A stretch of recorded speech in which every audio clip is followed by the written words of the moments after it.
breaking it down, making the complex simple. No need to frown, bringing the wisdom from the tower to the street. Making theology enjoyable for everyone we meet. No need for big words, no need for fuss. Ground level theology for all of us. Exploring the depths, unraveling the mysteries. Taking on a challenge, simplifying histories. Ground level theology, oh yeah. Making sense of the concepts, loud and clear. No need to be a scholar, no need to be elite. Ground level theology, making it sweet.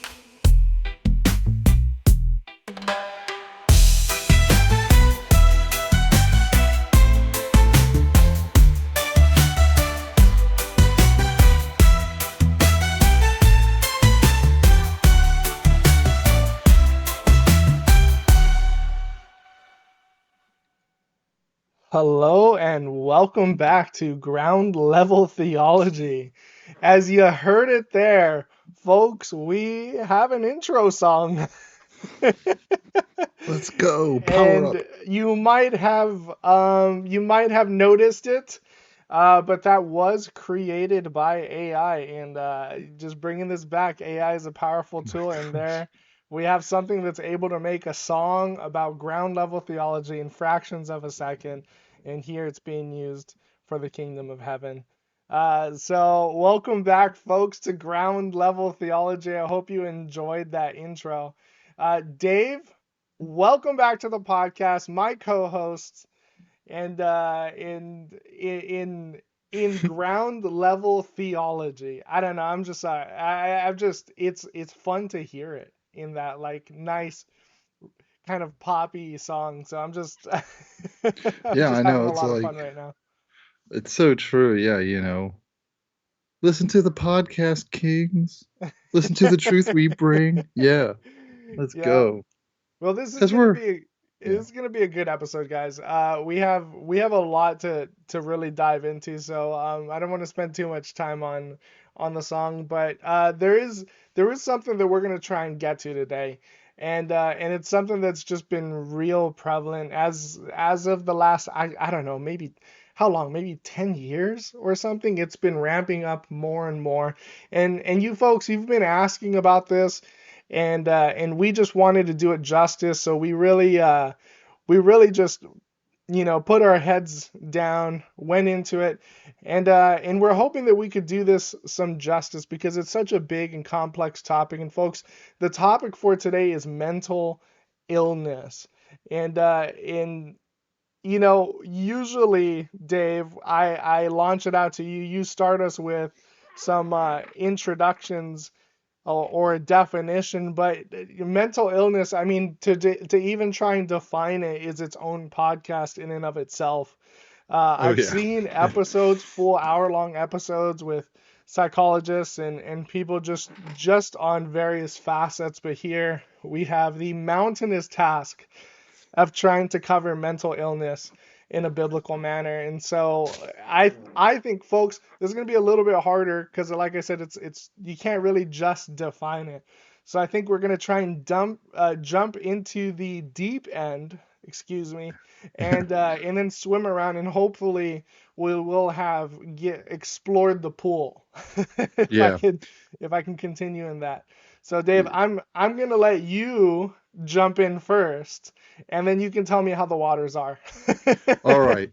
So here, and maybe to stick with the water theme, maybe see it more like an ocean, and we're gonna try. Hmm. We're starting out on the deep end, and we're praying, hoping that the waves don't crash over us, but they can push us to shore, Yeah. and give us a better grounding. And really, there's four waves I want us to look at tonight and really think about it. And we want to have a grasp on, like, we want to have a working definition where there's a little bit more flexibility, but a working definition of what mental illness is. Hmm. Briefly talk about some of the different kinds of mental illness, but also we really care because it's ground level theology, right? We really care about what the Bible says about mental illness. That's the second wave. A third wave, you know, what does the church have to offer, specifically the means of grace? What is the Word of God? What is prayer? What is the sacraments of the Lord's Supper and baptism? How does that help Christians in general, but Mhm. the sufferer of a mental illness? And then, people like you and me, what can pastors do? What can biblical counselors do? What can the layperson do to Yeah. rally around a person? Um, especially, or what if it's the pastor that has a mental illness? Like what do And you do with that? So that is it very happens. much a Yeah. reality. Yeah. Oh yeah. So that's kind of what we're. Yeah. I hope those waves aren't too daunting. No mammoths. No sharks. Just Yeah. some normal waves. And folks, that I mean, this is such an important episode. I mean, in 2019, about 1 in 10 Americans uh, reported symptoms of anxiety or depressive disorder, right? Now in 2020, we're just 1 year later, it rose into 4 in 10. That's a fourfold increase, right? So, like, we have been on an exponential growth as far as mental illness when it comes to depressive and anxiety disorders, and even being diagnosed with that. We have been on something that cannot be defined other than as an exponential growth in mental illness. And so our society is embracing this. Our society is continuing the conversation. And so this is becoming a more and more prevalent thing, as well as something that definitely needs to be addressed in a biblical manner. And so, yeah, we can't help but see this and need to tackle it on. And so, thanks to your guys' request, we're gonna try and do this. Yeah, we're gonna try, and this still might be the tip of the iceberg, Right, because just like looking at a passage or looking at well, and a lot of damage can be done because we have too high of expectations, or we right, expect healing to just happen overnight, and we get let down. And so, what tonight, I'm trying not to have too high of expectations right. of what we can get through, but I think we can, and we should be talking about it. Everyone's not like everyone's talking about it, but it's not like the problem has necessarily grown. It has, but it's not just that, but it's the talk of the town. People Hmm. are talking about it more. People are looking out for it more. And so it's not like it wasn't a problem, 20, 50, 100 years ago Yeah. that it didn't have it, but no one talked about it. It was hush hush. You sweep it under the rug, and now people can be a little bit more transparent and vulnerable where it's like, hey, I don't have everything figured out all the time, and I'm not always firing on all cylinders, you know? Yeah, and it's even like our culture, it went from I'm ashamed of this to there was this stigma behind it, right? Because, oh, you have a therapist, oh, you suffer with Hmm. depression, oh, you're always anxious, you're that anxious, and like you're just always jittery and stuff. So now society is being a lot more acceptive of it. It's like, actually, we should be seeing therapists just to be able to bounce ideas off of, because therapists are at minimum a listening ear that can give some advice, right? And so Definitely. our culture is now more open to that, and there are definitely some healthy sides to that. There's definitely some negative sides to that, and we're gonna sort of explore both of those. But like I said, this is a huge mountain, and we're gonna try and cross it as best as we can. But we will be missing a lot of points, and we may not be saying everything as much as you might have wanted, or maybe a rabbit trail you would have liked us to go down, but we're still gonna try and climb the sucker. Yeah, and we're Christians, so it's Hmm. interesting. Like the world, we don't, we know no one's perfect, but we don't want to admit that we're broken or not good or that we can't do things. We don't like being dependent, all of the above. And so the Christian, especially a minister or biblical counselor, but just the Christian, we know that we have a fundamental disability. We all have a disability that we're born into, that affects us, physically, mentally, and definitely spiritually, where we're not living in the image of God to our fullest potential. Hmm. And so, we know it's like, hey, we know we're broken, we know we're not good. And so we look to the Lord for that, and that helps us, I think, when we look to the Bible to address some of these uh, mental health issues, things going on, especially I think, the church needs to be saying more. A lot of people are Yeah, talking, and then so, who better, to be speaking than like people need to hear the church talking on this and not just the world. yeah. And so it's because I mean, I can even run down like, if we try to define to jump in here to define mental illness, I mean, just some of the statistics of just 46%, that's almost half, almost 50%. So 46% parents report new or worsening mental health in their teens during 2020 because of COVID.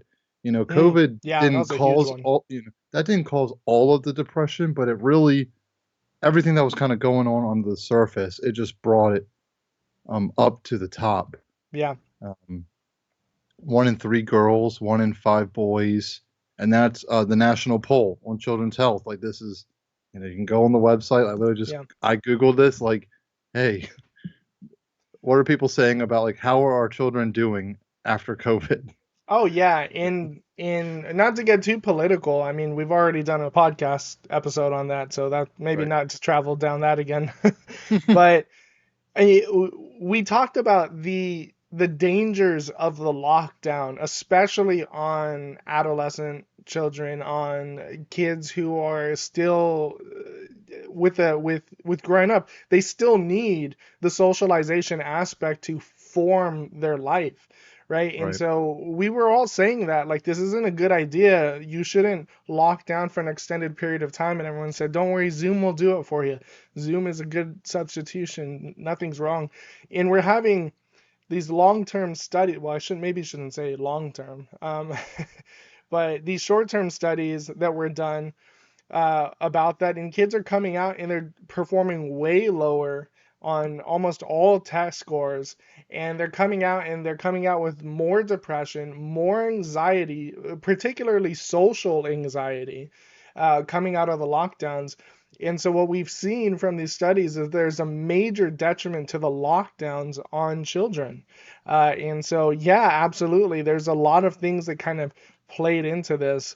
And in folks, it's a lot more prevalent as we're going forward. And there's a lot of factors that play into that. I don't want to just say, hey, it's increasing without any sort of reason why. There is a lot of factors that play into that. One of them is locking down was a huge one for kids growing up that needed the socialization and were robbed of it, right? So now they have social anxiety, anxiety in general, and some of them depression. But then there's also various other aspects that could all be playing into that, noting that children coming out of lockdown are not the only ones that suffer from mental illness. Lifeway did an interview of 1,000 pastors, and 355 adults were diagnosed with acute mental illness, right? And 207 family members of mental illness, 15 health professionals have mental illness. It's this huge thing. It's there. It's an elephant in the room that we cannot ignore anymore, right? It's something that we shouldn't be ignoring in the first place, because as the church and as pastors, we are to be people that are caring for the oppressed, caring for the marginalized, caring for the downtrodden, for the weak, for the meek.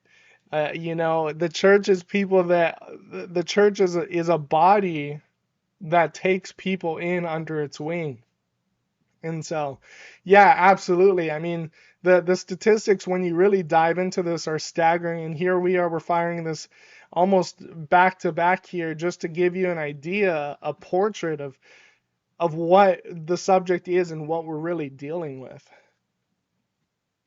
Yeah. Yeah, it's not fun. And well, but it's, this is the world we're living in. And so I'm glad Lifeway put that out because, pastors can be overwhelmed where it's like, I didn't, whether it comes down to training, if they received the training or didn't receive the training, uh, when is something like knowing the discernment of when something's beyond your scope. when you're coming into it, are you the first person to meet with this with the person with mental illness, or are you the last person to meet with like, are you hey, I'm the first person that you talk to, and then I have to refer you out to get Yeah. further help? Or am I the last one to even know?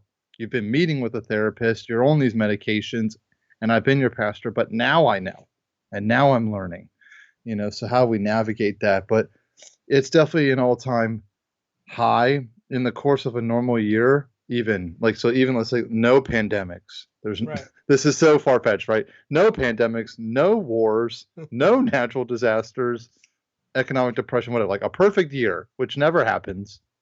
But even in the course of a normal perfect year, still almost 1 in 5 American adults will experience a diagnosable mental health disorder. Hmm. So not like I'm just feeling down, not the normal blues, a diagnosable mental health disorder, and then it rises to 46% over the course of a lifetime. Hmm. And the reason why I share this briefly is because this was from the National Survey on Drug Use and Health. Uh, Yeah. in the art, that was the article in Substance Abuse Mental Health Administration, but that was September of 2014. Wow. 1 in 5 Americans experience a diagnosable mental health disorder over a normal year. It went up to 46% over their lifetime, but that was a study 10 years ago. Yeah. I mean, can you imagine what it is today? I think after the pandemic and, Yeah. wars in Ukraine, stuff going Gaza, Israel, uh, just the economy right now, I think the number has definitely increased. I think it's safe to assume Yeah, and the it's gone up. reality is, if with just a small friend group, one of you, like someone that you know, is struggling with a Yeah, mental illness, that's the reality. pretty And much. that's a pretty safe bet, to be honest. Because it is really that prevalent, and the more I've met people, the more I've met people that are struggling with some form of mental illness, and personally, I mean, I'm just talking anecdotally here. Depression and anxiety are probably the most prevalent that I see. Yeah. I say so, especially and well, it's the ones that we see the most, and also, but they're and I kind of want to get into it now. Like, what is? You show me the statistics. Like, what is mental illness? Where, Yeah, the depression, anxiety, um, these are all mental illnesses, right? So some are more in our head, and we don't really act it out. right. Um, but some you do act out, and so some are a little bit easier to detect than others. You have someone that's schizophrenic. It's like they're talking to people that aren't there, as opposed to the person that just, you don't know that they struggle to sleep at night. That they Google where they're going to lunch because they're petrified of places they've never been before. Yeah, That's easier to kind of keep in your head than some of these other illnesses. And obviously, all the illnesses that I'm going to kind of just briefly try to touch on can vary in the severity of it, hmm, in terms of how influential it is in the person's life. Um, but if I could, this is a daunting task, but if I could simplify, what is mental illness? yeah. Like you're talking to a Attempt something of a first definition grader. here. Yeah. It's medical conditions that disrupt a person's thinking, right? It's mental.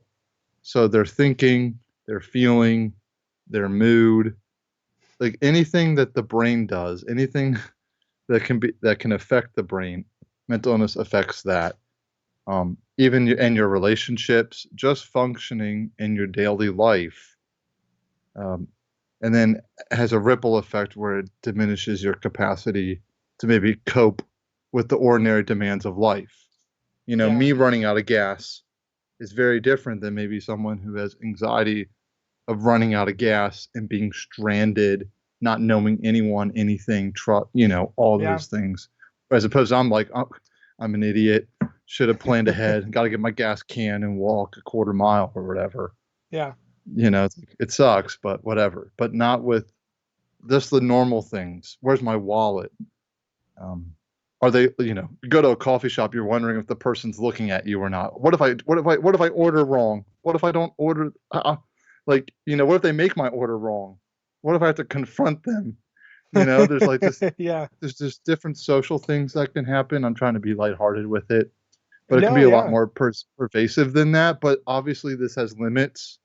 I want this to be a starting point.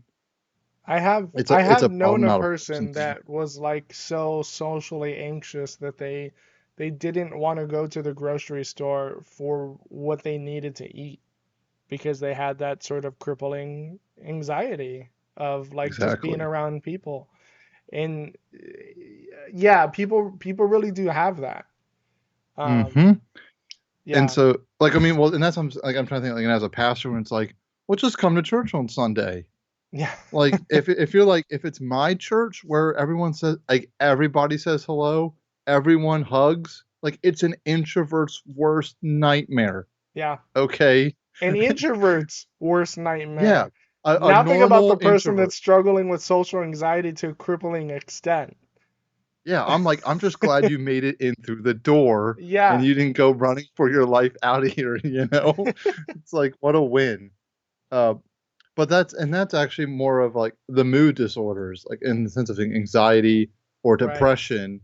Those are, it's more general, social. You could have OCD, maybe PTSD, Hmm. maybe a specific phobia. Like maybe you actually are genuinely scared of people.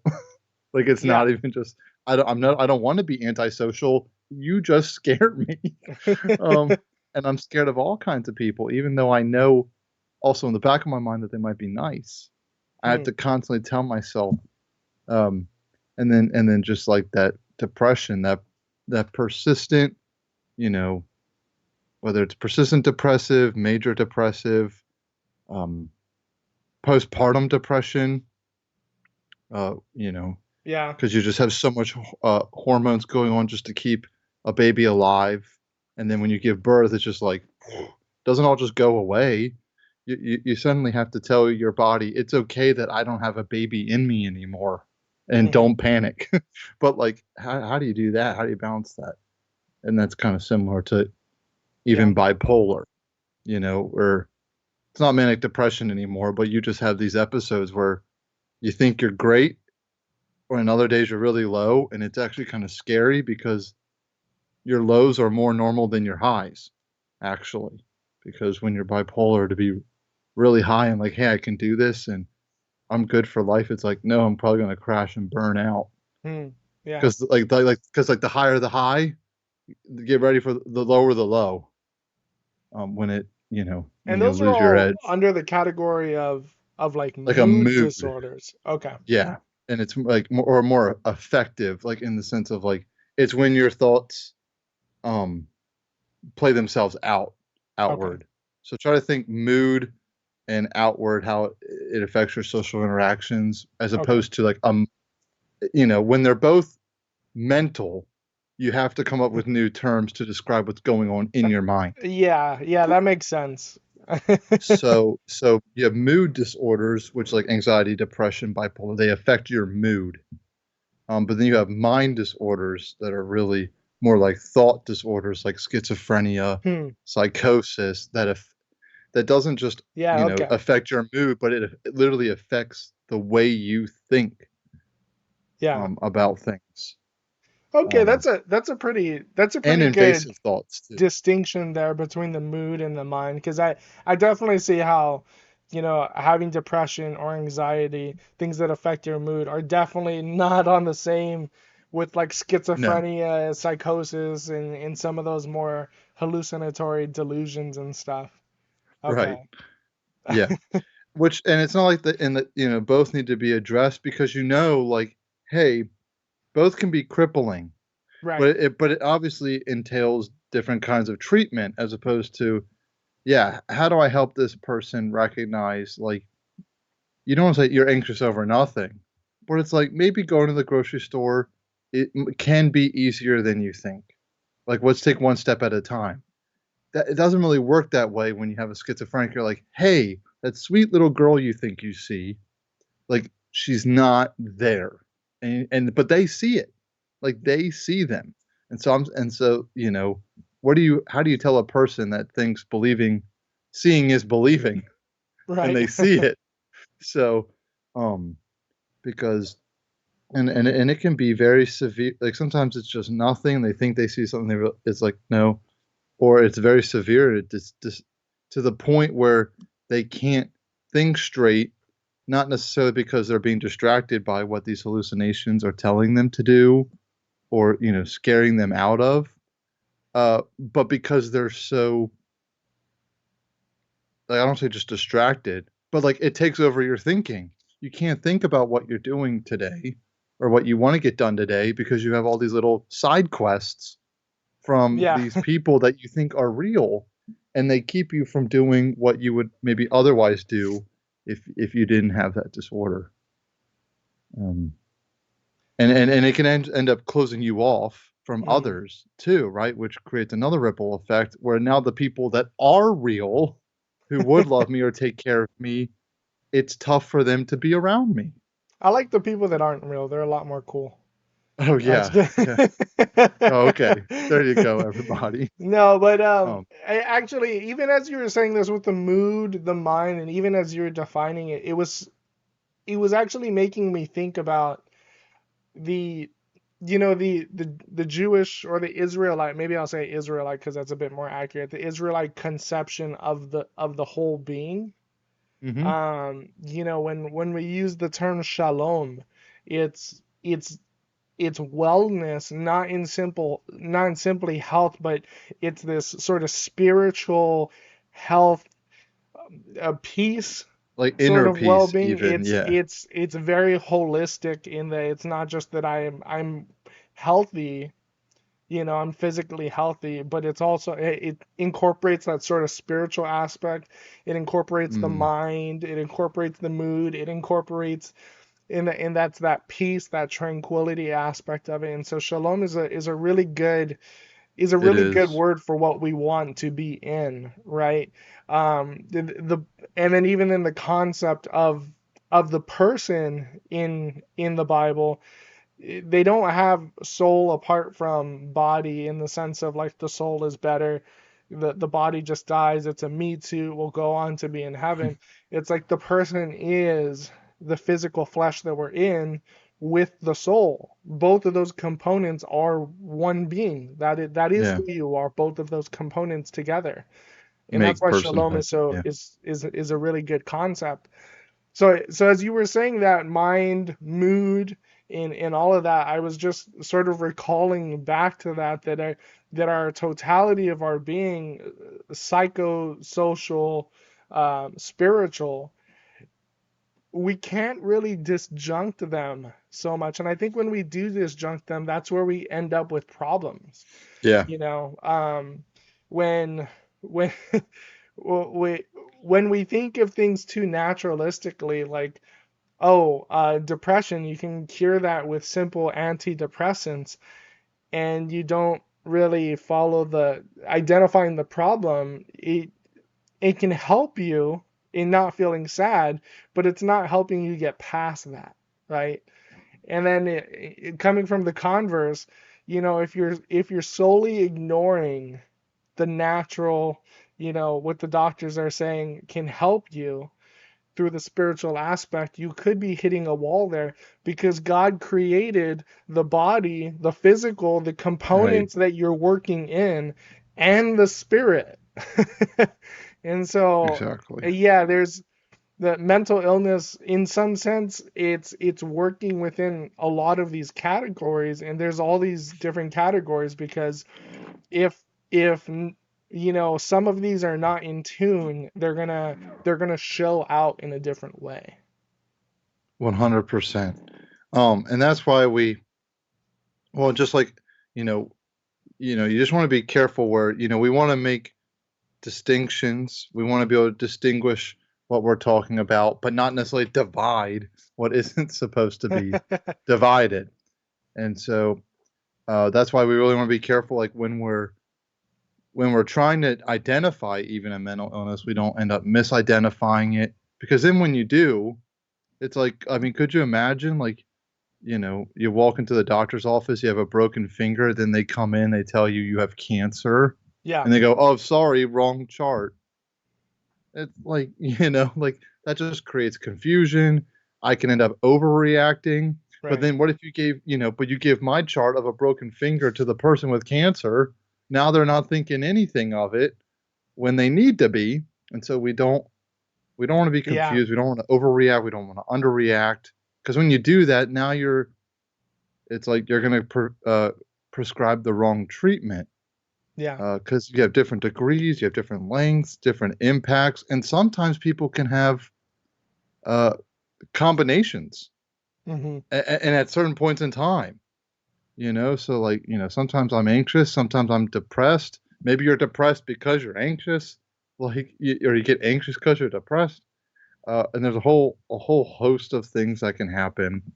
And so, that's kind of like, if I could give the sterilized medical definition, a secular definition of mental illness and kind Hmm. of what they look like, just things that a medical condition that disrupts a person's thinking or feeling, mood, Yeah. and then ability, to function in life. But, we're ground level theology, right? So, does the Yep. okay, that's all good to know. And it's not that that can't be helpful, right? It's helpful.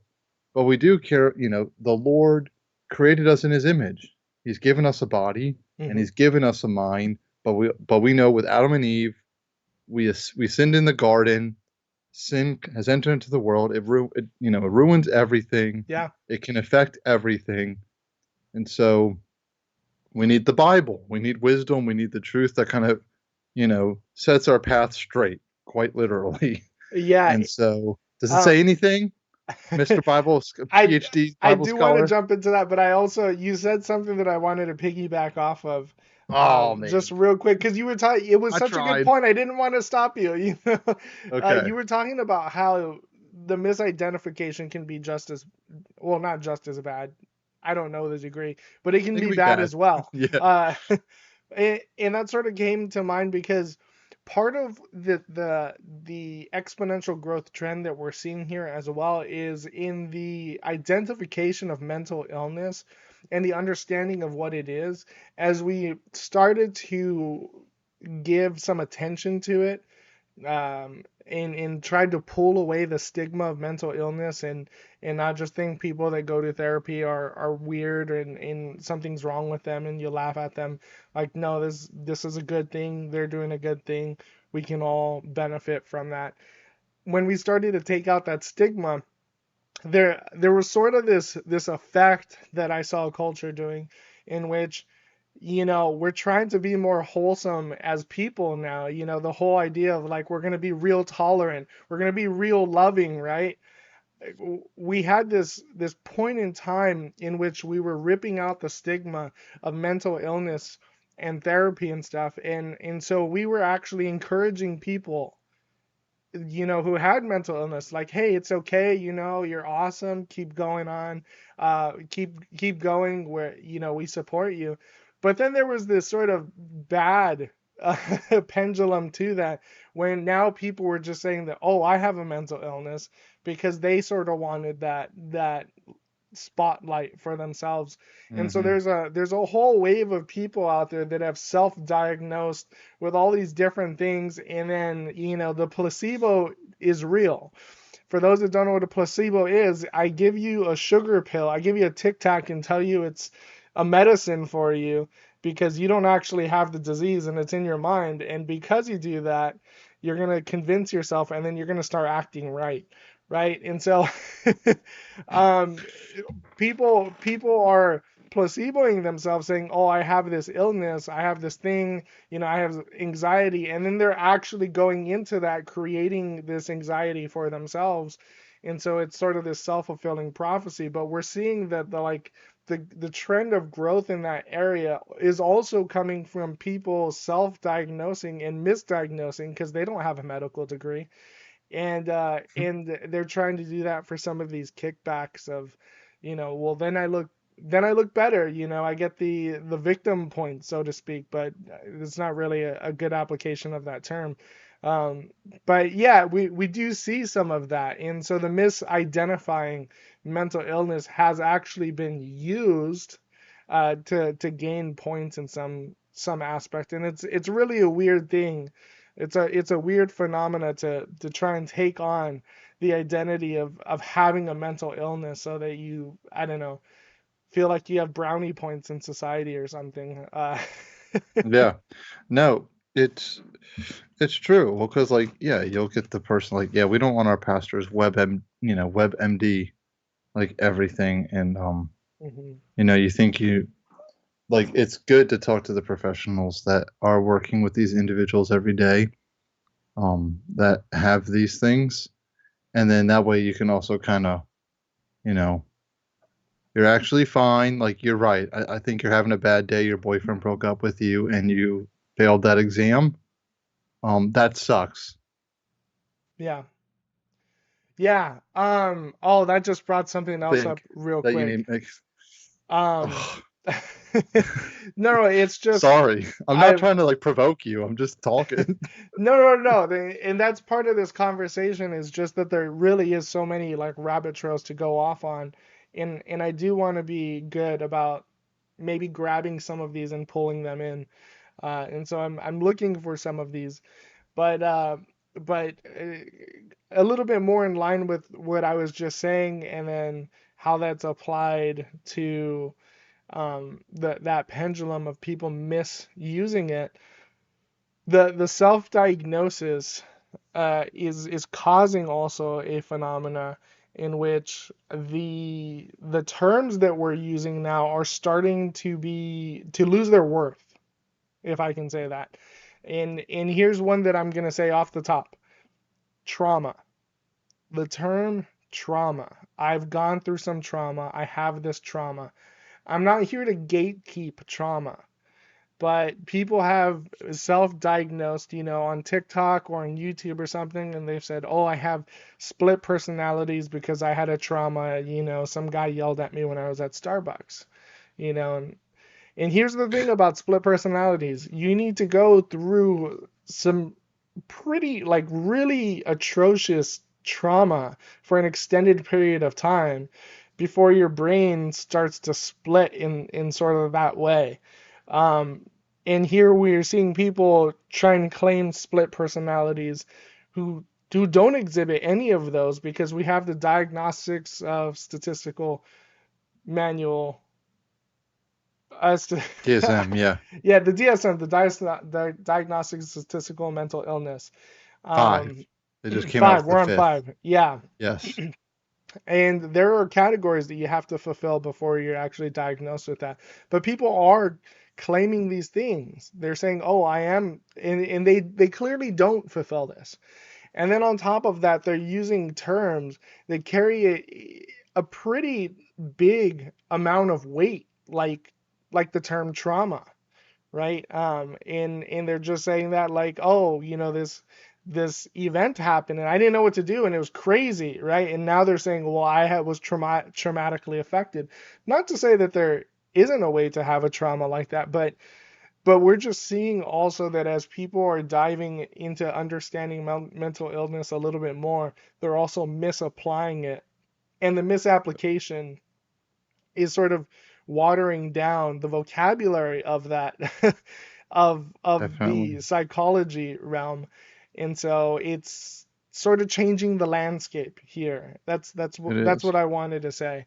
And so we do see that. So just because someone also says, "Oh, I have," when they have these like very, very unique and high up things, and they're starting to say, "Oh, I was traumatized," and all this other stuff, then some people have just kind of hijacked that for their benefit, because, as I said, the more mental illness you have in some states, the more you're kind of pitied and looked up to, in a sense. And it's this weird thing that's going on in culture, but it's been going on for some time, and it's where we're at now. So Yeah. Well, because people like being the victim, yeah, yeah, sometimes, and as Christians, we will meet anyone where they're at, but we don't we like healing, and so we Yeah. don't want to keep anyone down. And then also it's almost like a boy who cried wolf episode where it's like, well, what happens when the person that really has schizophrenia, when the 10 other people in the room also have schizophrenia? Right. It's like no one's going to think much of his episodes, but it's like no, because I actually have it. Like they're saying they Yeah. have trauma when they just got their order wrong at the McDonald's when I was repeatedly abused by a parent. Yeah. Like there's a big difference between, you know, I've had trauma and no, like unspeakable things have Yeah. happened to a person that is never supposed to happen. There's a, what do we, and that's why we have to be, it's one of the reasons why it's harder to define mental illness and harder to even just to define these terms because they're being used, you know, they're not as exclusive anymore. Yeah. And how they're being used. Where before, like to say that you've had a traumatic experience, usually you didn't brag about that. Normally, that would be seen as an overshare. That's something that should be difficult to share. And then I feel like that's like popping up during like every interview with a job or a school or on your cover letter. I have trauma, so Yeah. just know that before you hire me or something. And Yeah. just gotta be I, careful. I don't want to undermine someone's trauma. Like now I'm using the T word. I don't want to undermine the trauma. I don't want to undermine someone's experience. mhm. And I'm not saying it was that you've only had pleasant experiences your whole life, Right. but we do have to have a bit of a spectrum, Yeah. um, because Yeah, and we that want helps to us be treat it. we That's want to how be we careful treat because treatment. what we're entering into is a clinical field. And these Yes. terms have definitions and they have guidelines before they meet the definition in which that term can be applied. That's what the whole DSM is. It's a mental illness. It's a short thing that defines that mental illness, also how that plays out. And then there are essentially a checklist of a lot of different things that that person needs to meet a certain amount before they can be rightly categorized as that. And so we don't want to be flippant with the words that we're taking on because mental illness is new to us. So Right. that is a sobering reminder, especially in this conversation. One of the things, as we can maybe transition into, as Yeah. you sort of Because I asked mean, me about the Bible, but I did want yeah, to because make we've that been talking. caveat. Well, because I'm not the clinical guy, right? And we've been talking 40 minutes about the clinical. Right. So I want to I want to Yeah, talk to let's the get into Bible some of man. the Bible. The first one off the bat, this came to mind because I wrote a paper on rest because I didn't have any rest for a number of years. It was sort of the irony to the paper because I lost rest writing about rest. But one of the things that I thought was really interesting was as I was reading and researching Genesis in the creation story, God creates for 6 days and then he rests on the seventh, that Sabbath. And all creation was to do the same. I mean, we know that on the seventh year, you don't use that field to grow crops. It's supposed to rest. In part of the theological conversation that was going on surrounding what's going on with the Sabbath is that as we are creating on the sixth day, that seventh is allowed to is allowed to rest and recreate and come back to its original good order to be worked again, right? And so when we are out of alignment, let's say maybe I don't know, I break a bone or something, the Sabbath is essentially that bone resetting itself. Uh, and so we see that in even as it plays out in the New Testament, in which God is resetting things back to its created order. And so when we think about mental illness, we don't want to be people that just simply say, you have this, congratulations for the rest of your life. You're just going to be in depression. as pastors and theologians, we are people that believe in the healing and spiritual God that provides rest, that provides Sabbath, that provides shalom. And whether it can be accomplished in this lifetime or it will be accomplished in the next life to eternity, right? Um, we are people that seek these solutions, right? In what we're learning in the literature as well regarding depression is the antidepressants are actually not even the answer. What we've uncovered recently, in the popular, us in the not in the psychological fields, but us lay people, they've known it for some time, is serotonin, which is that drug that's supposed to affect your mood and help you feel happy, actually doesn't do that. We thought that originally depression was the body's lacking of creating that serotonin in the body. And so because your body's not creating this chemical, you're down, right? And you might know Jordan Peterson talks about serotonin in lobsters and stuff. So just kind of think with that in mind. But what we've come to find out recently, the literature has said this for some time, but now it's coming out to the public, that serotonin jump in antidepressant pills actually doesn't solve the problem necessarily. There's not really a direct link between your serotonin levels and depression, but what people are starting to realize in terms of depression is that it's overcoming, right? It's getting past your problems. It is the practice of being able to meet your obstacles and get over them that is helping people pass their depression. And so I'm only using that as an example, not to say that we are people that can solve all your problems, but we as Christians are solution, gospel oriented, shalom seeking, good creation, Sabbath rest people. That's what we're after. And whether we can provide that in this life or whether we're looking to that at the end, we are looking to put creation back in its original place as good. And so that sort of comes to mind just out of Genesis, just out of the creation story. That came to mind. Another one that came to mind is Nebuchadnezzar, because God is the one that sort of creates that mental illness. So we can see that God has a hand in it. And then we can even see it play out in the New Testament as Jesus is expelling these demons and all this stuff, and people are sick, and he says, these people are sick for the glory of God. They're sick for the exact purpose for when he arrives and shows his majesty as the one that is over creation and is able to to do with creation whatever he wants, right? And so someone might have gone through a series of illness for the exact moment when he can take it away and show that he is indeed God.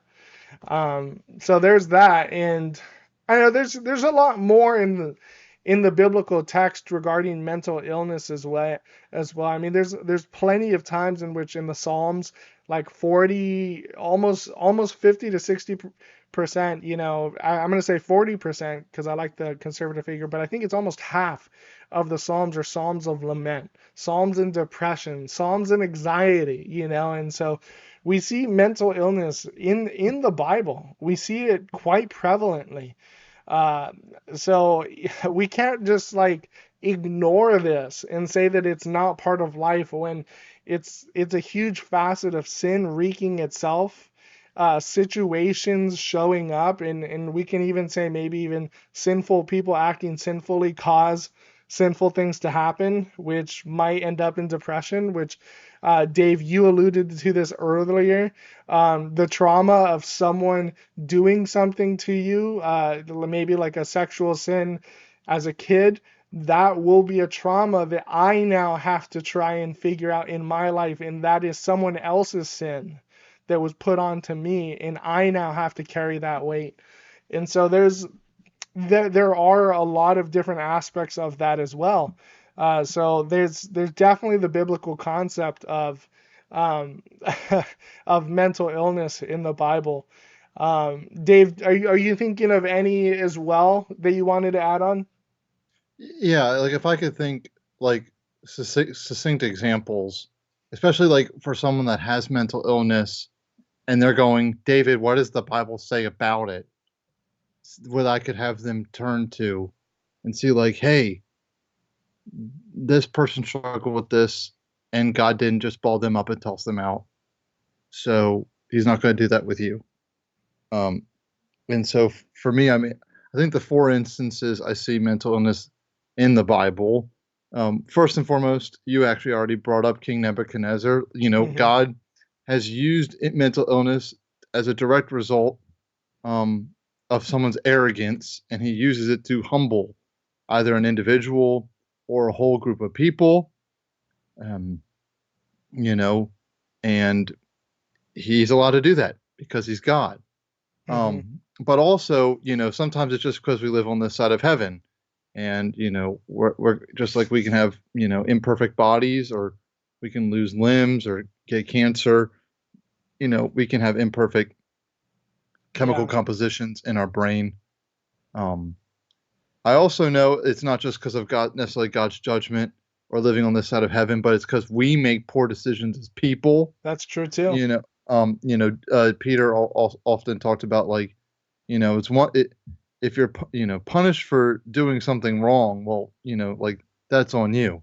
But Yeah. if you're persecuted for doing that which is right, you know, have confidence, Yeah. So if you're be of good drinking while cheer. you're pregnant, that's Yeah, that's I don't, yeah, correct. I don't know why, or yeah, like, yeah, if you're abusing drugs while you're pregnant and you're wondering why your child is born or going through withdrawal.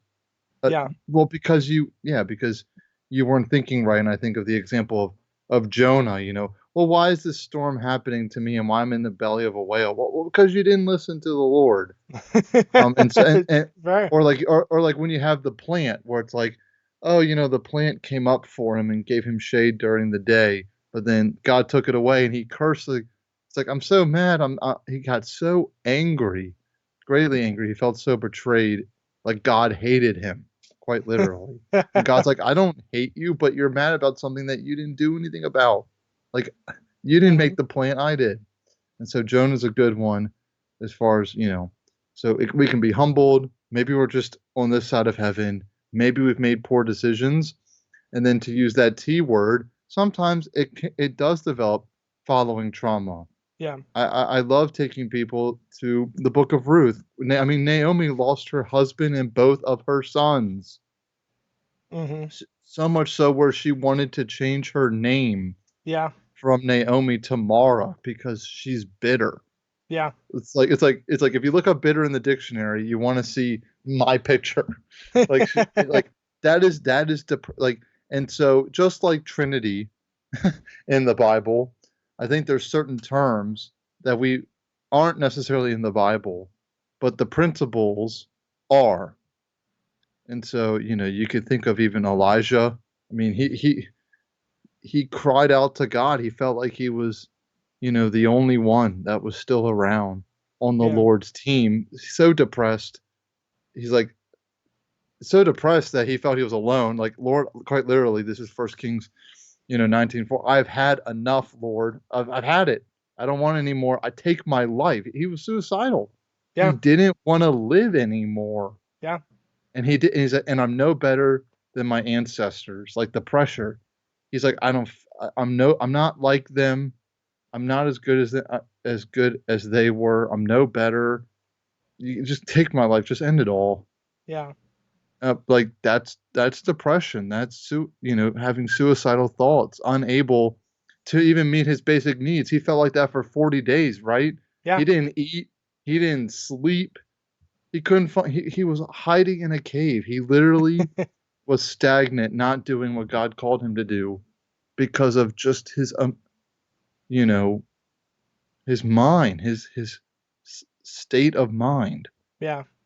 was so afflicted. And you brought up the Psalms, Yeah. It's David, it's I hard mean, to ignore anytime we talk about this conversation, whether it be about feelings, whether it be about depression or any of that. It's like one of the things that we do as Christians that I just hate so much is that we are people that like to think, cheer up, buddy. Like the Lord loves you. And it's like, man, they just lost their mom. They're not going to Yeah. cheer up, right? They have to go through mourning. Jesus wept when he was about to raise Lazarus. This person has the Hmm. right to weep. The Yeah. Psalms, 40% are lament, right? That should speak to us that we have seasons and not all of them are sunny, right? And if sin really does wreak havoc, and it does to the point that even flowers created thorns and thistles for us, Yep. then I think that our emotions might take such a thorns and thistles approach to our bottoms, right? So when we're on our lows, now we have depression and anxiety. Or if we're in our highs and our lows, we got the bipolar. Sin wreaks havoc, and part of that can be self-inflicted. That can be part of the created cosmos, right? Some of that is terrible, and that sin making its way out, with diseases, famine, all that other stuff. And then some of that could be sin from one person to another that is imposed on you, right? Yeah. So that certainly shows through in life. And we talked about this. It's coming from all sorts of facets, and it's really hard to give you guys sort of like here's a list of all these different ways it can come out. But what we're going to try and what we are trying to give you is more of a philosophy, Yeah. Well, so you can because like approach the yeah, subject. because like all mental illness is because of sin, but not all Right, mental illness is because of a personal sin. right. If Yeah, I and could that's differentiate that. and and that's sort of what the Pharisees are asking too, right? When the bell tower falls on top of them, it's like, whose sin was that? And he's just like, you guys got the wrong answer. That's no one's sin, right? And so when we're Yeah. looking, even in India, right, the caste system, the one of the lowest systems is handicapped people, because it's like, how bad are they that the gods have like essentially Punish made them them with yeah, handicapped? And here we are saying no. Sin has wreaked havoc in all sorts of ways. Mental illness is one of those conclusions, is one of those byproducts that we see. right. And it's not the person's own individual. They did this to themselves. This is their decision. It could be someone did that to them, right? Or it could be sin in disease or famine. There's all sorts of explanations that play into this. And then the category that we really don't see that often now is just, because Christ sort of fulfilled that, is, you know, someone's going through a disease so that they can be healed by Jesus and he can show his glory and majesty. Because when you think about it, how can Jesus be a healer if there's no one to be healed? So so there were Yeah. people that went through that and he was able to heal them. But I don't think that really plays out anymore. Um, Yeah. so we jumped in the deep end. We gave something of a definition here. We move forward into the clinical aspect, not only in how prevalent it is, but also some of the nuances behind it, and even the pendulum swing of how people have sort of misappropriated it for themselves. And even now we talked about how it is a biblical concept and how it shows forth in the Bible. But I want to now jump into, maybe some of the roles that we as pastors, or biblical counselors, or even the church community can do to support, like what roles that they might have. And I'm just gonna throw this towards you, Dave, and then let's maybe move into that a little bit more, because I think we're nearing a little bit more towards the end of the podcast here at an hour. Yeah. And so well, specifically, okay, what role do I have as a pastor? Okay, so I'm thankful that I'm uh, married to a lady who's started taking some classes. We haven't finished yet, but getting her MBA, but also getting a Master's of Arts in Christian Counseling. And so we've been able to take some classes together. And we think of, we're a power couple, right? So I'm a pastor, and she could potentially, be a biblical counselor. when she finishes those studies. And she's kind of like that either way, right? You learn that from Hmm. our pastor's wives episode. Everyone expects her to do it anyway, so why not get the degree, huh? Um, no, I'm kidding. But like as a pastor, we have a unique role, and I kind of already touched on it, where sometimes we could be the first person to know, and we're like, I'm not qualified for this, Right. or the last person to be contacted, and we're like, I didn't even know this was going on, and I feel like I'm the last one to know, and I'm your pastor. And so I can get really, I've been overwhelmed before. I've talked with people, serious depression, they're suicidal, um, they have bipolar, or someone they know, direct family, direct relation, family member, uh, is depressed, or they have chronic depression, or they have a something physical, but either way, a disability that they're caring for, and so it takes a toll on them. And so even though they don't have the mental illness, I still have to care for them because they're Yeah. caring for someone, and so it's a little different. And there's a lot of different cases you could have, and that's also even if you have a voice. It depends on the person. If you even have what kind of sway do you have? Um, do you have, even if you have the knowledge, are you look like, oh, he's a pastor, he wouldn't know.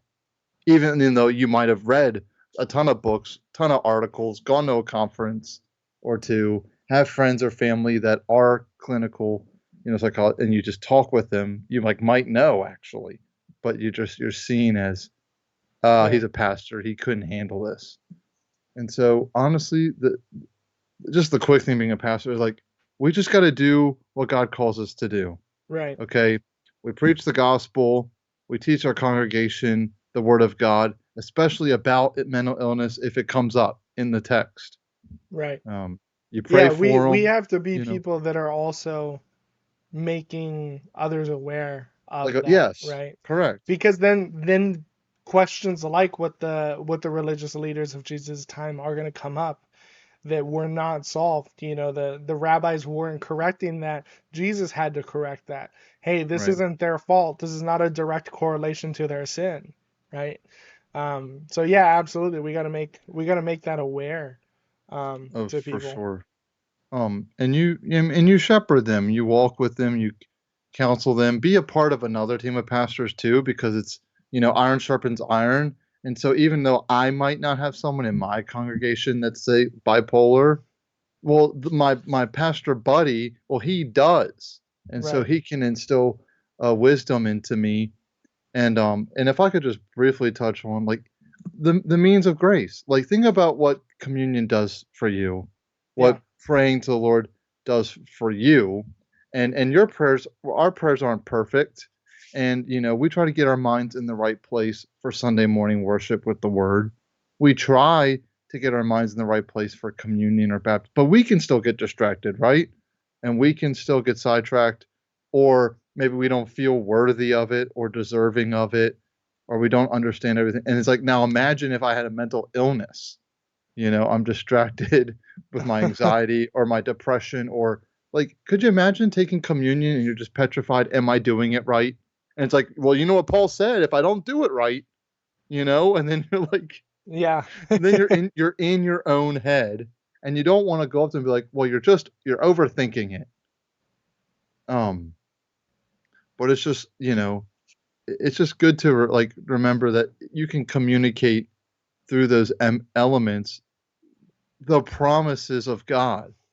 Yeah. That when well guess what, brother, I know you're doubting yourself, and I get it, but guess what, well, when you're faithless, he's faithful. Right. Like, or you can instill like, hey, you know what, I can't imagine the amount of sorrow that, yes, it's been 2 weeks since you lost your son, but like everyone else has moved on, but I know why you haven't yet, Right. because it's your son. And it's like, and like I said, well, David in Psalm 6 says he has literally saturated his sheets with his weeping Yeah. and his tears. He's grown so deep. And I'm like, Hmm. well, if David, who was, a man after God's own heart, who could kill Goliath and all these wonderful things, and he's just, soaking his bed crying, Yep. you know, then I don't blame you when you lost your son. Mm-hmm. Like, and so you can be that voice of encouragement where it's like, I don't want you to stay there, but I'm not unsympathetic to why you are there, Yeah. and then trying to grow from that. And so the role of a pastor in helping someone with mental illness, their job is to be a pastor, Yeah. like, and so just like you would have a person who might not have a mental illness, but they struggle with a particular sin, or they have doubts, or they have problems with a certain theological point or doctrine, that's how you handle it. Mm-hmm. It's not like, oh, this is this person's one thing, okay, but it's like you pray about them, pray with them, and you love them and trust the Lord through it all. Yeah, and I think as pastors, we are essentially the poster boy contact Yeah, for this stuff is like because pastors are so indelibly mixed in with biblical counselors, right? correct. Pastors were naturally the people that you went to try and figure a lot of this stuff out, and so very much we are what is said to be your first point of contact from a church context. But we're not the only ones, right, Dave? There are No, thankfully, no. specifically biblical counselors, right, that may not necessarily be pastors, but they are called to counsel, to Yeah, counseling, to give therapy in a biblical manner, right? Because there yeah, is secular in there's a bit of a different nuance to secular because sometimes they're handcuffed by the government, but there are biblical counselors out there whose ministry and calling is this exact purpose, helping people through mental illness, helping people through their circumstances. yep. And because like, and there's a lot, and thankfully, a pastor can be a biblical counselor. Right. I sure hope they offer biblical counsel, right? Yeah. And we don't want to provide a secular solution to a spiritual problem, right? Right. Because that's just going to leave everyone discouraged and maybe even worse. So we don't want that. But also the pastor like can be the referral and the contact point where it's like, hey, like actually, I know a few people who do this full time. Yeah. Where because like when you're a pastor, there's nothing worse than being like, all right, I got to cut this session short so I can finish my sermon. Because like the sermon's got to get done. Like we have distractions too. Yeah. Or they're good things, but they become distractions because it's like, you know what, this really isn't a good time to put a pin like in this conversation. But if my mind is elsewhere, like that's not helpful as opposed to a biblical counselor. Sit down, still set amount of time, but this is their what they're focused on Right. as opposed to a pastor that might have other things going on. And they get to breathe that, and they might be even a better bridge between maybe a therapist or a doctor and the pastor, where like they not to be like a middle person translator, but it's like, hey, Pastor Dave, this is what the doctor means by blah blah blah, Yeah. and then I can be the one who's like, well, not to make you a parrot, but can you just really tell the doctor, hey, like I'm seeing her every week, I'm talking with her every week, and like this is how the medication might be helping, maybe, or like the medication's helping but maybe lower the dosage because like she seems better but Hmm. still not like the same, Lucy, like whatever her name is. And so it's like, always trying to, and then being able to understand of like, hey, because some psychologists, and therapists, they'll ask if like if you're a spiritual person. They might not Yeah. care necessarily about the religion, but they will ask, about a person's spirituality because they've Right. seen it help people in certain cases to have something to live for, Oh purpose, yeah. There life. was I think there was a couple articles actually that said if you would kids that grow up without a religious or spiritual component were Hmm. some crazy number. It might have been like 2 times more likely, or like 50%, which is essentially 2 times, 50% more likely to develop depression, anxiety, or some other sort of mental Wow. illness than those that did not grow up in a religious background. And so Really? yeah, and it was, I mean, we all know why. Uh, I but mean, but this yes. article was by an atheist saying, if you want your kids to grow up, without these struggles, lie to them and raise them in a spiritual religious concept, in a spiritual religious way. And she Really? was saying it doesn't matter which one, just take them to anyone. It could be Christian, could be Muslim, or whatever, but like give them that outlet because they will come out more healthy. Well, Uh, because lying won't affect them, but yeah, I whatever. mean there was a lot of Okay. holes in that, but Okay. what that was showing Okay. was the atheists are showing you can't grow up Huh. rejecting the soul, the spiritual aspect solely, just naturalistic, right? And as we said, the whole being is spiritual, physical, and social, or the mental aspect. So there's the whole being is a little bit more complex and holistic in that sense. And so they were just really saying, hey, actually the spiritual, you actually can't ignore it if you want to be Hmm. a healthy individual. So they were saying, my advice to you is lie. Well, and you Because know, they're still well, atheists. well, of course, and they got to stay with their worldview. But if even the atheist recognizes that there's something, Hmm. now imagine we're Christians, right? We believe we actually have the truth. The truth is a person, and that Right. person has been revealed. And so, like, we as pastors have a job, biblical counselors have a job, but like raising these children Yeah. in a what of believers, Yeah. in a community. Yeah. Like, y'all, everyone listening, you have a role to play as well. It's not Hmm. just the pastor's job. Oh, we'll give them a biblical counselor and give them a couple pills, and then we'll pray about it. Like, no, we're called to be the church, are we not? Yeah. The And so you church guys have a role community is too. the other facet behind providing a healthy life and helping out through mental illness. I mean, we bind with each other. We are one body. Galatians 5 says that we carry one another's burdens. We literally, help take their cross upon ourselves and take that weight off of them. Right? We're there to pray with each other. We're there spiritually with each other because prayer is not just good vibes. It's not just good feelings toward each other. We're literally interceding to a holy, just, and creator God who is able to help. And so we're praying there for each other. We're caring for each other. We're hold each other accountable. We're catching up with each other the next time we see, hey, how are you doing with this?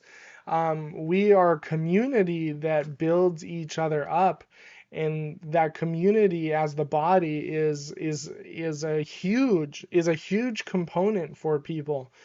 We can't understate the church's role when it comes to helping people with essentially helping people that are struggling in general, but also mental illness. Well, right. Well, because we think, like, let's be honest, right? We're insecure. We think that's something only for the experts, right? That's just for the like, like I'm not like I don't get paid for this. This is above my pay grade. This is, kind of out of my comfort zone. And the Lord says that we're supposed to share one another's burdens. Yep. That we confess our sins to one another. We bear our crosses together. I mean, even Jesus couldn't carry his literal cross alone. Yeah. But I'm going to be able to? No. Like, and some of us only have one, some of us have 10. Yeah. Okay. But we're supposed to share that. And so as soon as you write yourself off, That doesn't help. You think by you taking yourself out of the equation that you're gonna make the person better. Oh, it's better I just, you know. No, that means you're guaranteed to be untrained. You're gonna Right. stay fearful, and you're not gonna really know much about them because you took yourself away from them, as opposed to being able to, witness what the Lord could do through you and through them, Yeah. in either healing their illness, healing it over time, or maybe not, but then still showing His faithfulness and His patience with that individual. Uh, Yeah. or maybe you are struggling with it too, and you get to be the person's like, "Hey, brother," or "Hey, sister," like, gosh, like, you know, you, I don't know all the medications. Like, oh, you're on that too, 100 Yeah. milligrams. Oh man, okay, you're not as bad as me. I'm on 200 milligrams. You know what I'm saying? Like, and it's like, Yeah. but you're an elder. It's like, yeah, I am an elder, but I have chronic depression. Like, I'm not. Or I yeah, love the Lord, but I'm not always happy about it all the time. Just yay, there was I doubt.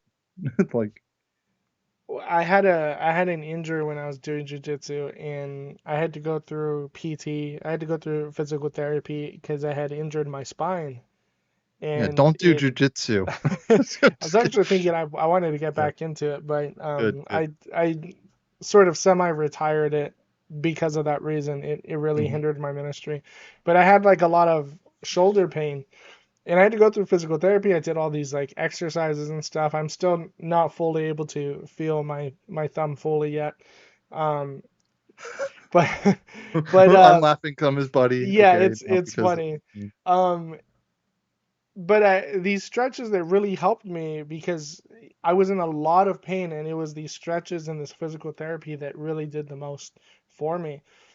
And whenever I meet people and they're like, "Oh, you know what? I'm having this pain right here and stuff," I like, "Hey, you know what? Try this out." And I show them a couple of those stretches. And it's really funny because it's like Mike is a jack of all trades. He kind of knows a little bit of everything.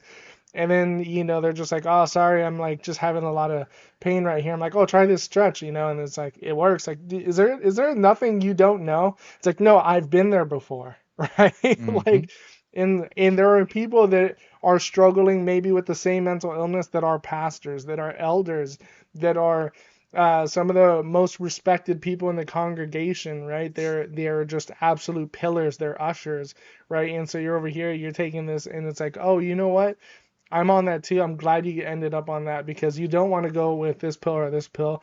It just doesn't work. There's all these side effects or stuff, or like they're saying, hey, maybe get off of that and go on to this one because this one was way better for me and it will probably be better for you. Right. Um, so we're here as a community for that.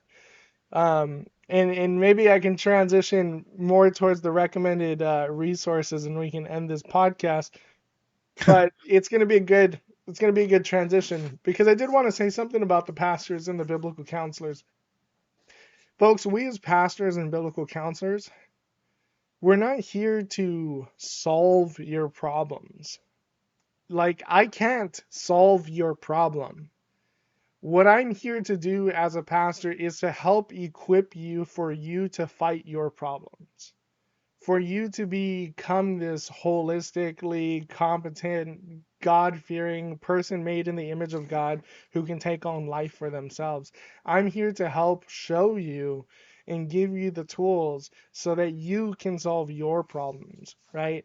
So whenever I'm in counseling or anything like that, it's like I can't solve your problems for you because if I solve your problems for you, what you learn is whenever I have a problem, Pastor Mike is the person that solves it, right? And I'm not going to be there at any and all times, but I can equip you. I can help you grow as an individual, as a mature Christian, to the point at which you and God can take on any problem. And I spoke about this earlier with depression. Antidepressants don't necessarily help when it comes to the long term. What really helps is getting through your problem and building resilience. That's what the research is really showing.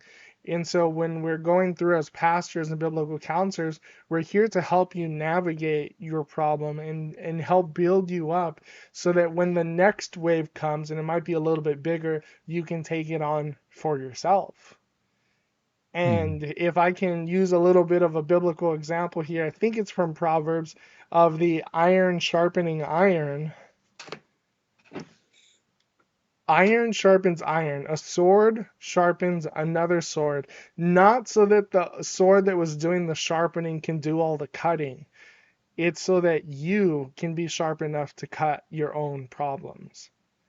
And so we as pastors, as biblical counselors, as the church community, we are helping to do what? To build up. We are all here to grow, and we're all here to help in the process. Growth is tough.